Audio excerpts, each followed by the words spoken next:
Now the East got a lot stronger. Indiana's coming back. So Boston, you still see him there was a 2 seed, right? Do you still see him as a 2 seed? I'm gonna keep it a buck. I think you still If they disrespect made Jayson it last Tatum. year, they can make it this year. I don't think you believe in Jayson Tatum being the one. I think that's the world's biggest issue right now. Y'all, nobody has seen Jayson Tatum do it as a one. I think he's gonna be totally fine. Hey, hold up, wait a minute here. We seen Jayson Tatum take quite a long time to get over a certain hurdle, and when he did during that championship season, the Celtics signed a couple of insurance policies, aka Porzingis, Drew Holiday, and just the way they added into that whole gumbo pot of just Derek White being on the floor, having a stretch 5 and Al Horford, and then you got Jaylen Brown. So you have a lot of players who could not only shoot, they could attack closeouts, make the right reads. That gave Tatum a lot of fucking options, because that 2022 loss against the Golden State Warriors, them being the favorites, that was not a good look for him. Fast forward today, the Celtics have a lot less talent on this team right now. That's why I asked the question earlier. Had the shoe been on the other foot and Jaylen Brown was the one out with the injury, and Tatum entered into last season with the same team, could they had won 56 games? I don't know. And I think you don't trust it. You and the rest of the world don't. I trust it. I haven't seen it. The guy been first. We haven't seen it. That's cool. We That's see cool. JB do it, though. That's cool. That's fine. That's all I'm saying. He's gonna prove everybody wrong this year. I hear you. That's point blank period. I think no one believes in Jayson Tatum right now, which is wrong in my opinion. Just because they built a team around him doesn't mean JT can't be a one. He's gonna be a one this year, and they're gonna be a damn good basketball team. The culture matters. They still have the core together, and they did not make a move. They made this move to bring flexibility for the future. And they also added Mitch Robinson. And you added Mitch Robinson. You got Mike Conley. You got Paul George. Listen, you bought us some guys who know how to win. Mitch just won a championship. That's rebounding for your backup big or your starting big, however you want to play that.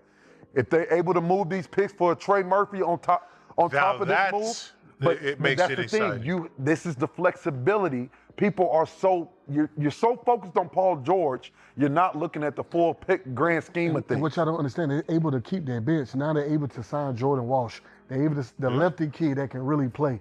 Like he had a good season last year. Gonzalez. You got guys that was good last year. But also last season, the Eastern Conference was not as strong. They had quite a few injuries. Depending on that Kawhi Leonard situation, if the Raptors do end up securing him, the top end of that Eastern Conference is going to be looking quite heavy. I mean, if the Pistons get Jalen Duren back, you're looking at them, the Knicks, the Cavs, the Raptors with Kawhi Leonard, and Tyrese Halliburton returning with the Pacers. The Washington Wizards look quite interesting. They got AD, a top draft pick. Trae Young is out there to prove something. And of course, you have Philly with Jaylen Brown looking for his revenge.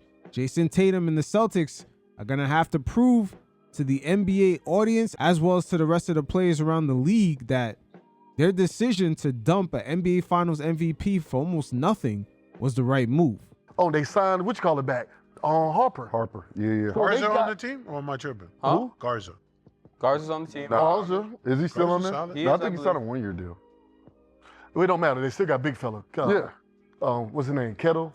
What about Kata. Yeah, he's still there. He's still there. Vucevic, is he still there? No, he gone. That trade right there at the end of last season, while the Celtics were at the top of the Eastern Conference, should have signified to a lot of NBA fans, especially Jaylen Brown, that they weren't fucking with him. Why would the Celtics continuously make moves during the season to kind of tank the team that was at the top of the conference? And we've seen the results in the offseason is because they didn't necessarily believe in him. Oh, he went back to Orlando. Was in Orlando. The only person they really lost was, other than obviously Jaylen, was. So my was question is Vucevic. this, and this is a simple answer. Are the Boston Celtics a contender? Are they a number 2 seed? We don't know. They were a 2 seed last year. We don't know. With this team, can they be a 2 seed? They can. Yes, they can. I don't know with Jayson Tatum coming off that injury in that Eastern Conference, the way he's shifting around, the top end of that is a lot healthier than it was last season. It took Jayson Tatum as well as Jaylen Brown a long time to get over the hump and win that NBA championship back in 2024. they had quite a few blunders, losing to Jimmy Butler 2 times in the playoffs. We ain't heard shit from Jayson Tatum. Nothing. It's concerning. He even stayed out the way. I think he wants this. I think he wants this to show he can be the one. Hey, we're getting somewhere right here. Tatum still has to prove, and I'm not sure if the Celtics fans realize this, but none of the fan bases in the rest of the league believe Tatum is on that same level, that same tier as Luka, Jokic, SGA, and Wemby. That very top tier of just 1A guys. Celtics fans throughout the years, it's almost like they've been trying to convince the rest of the league that Tatum belongs on that level. I think this is huge for his legacy. This is huge for how people view him. My thing is, why do he have to say something?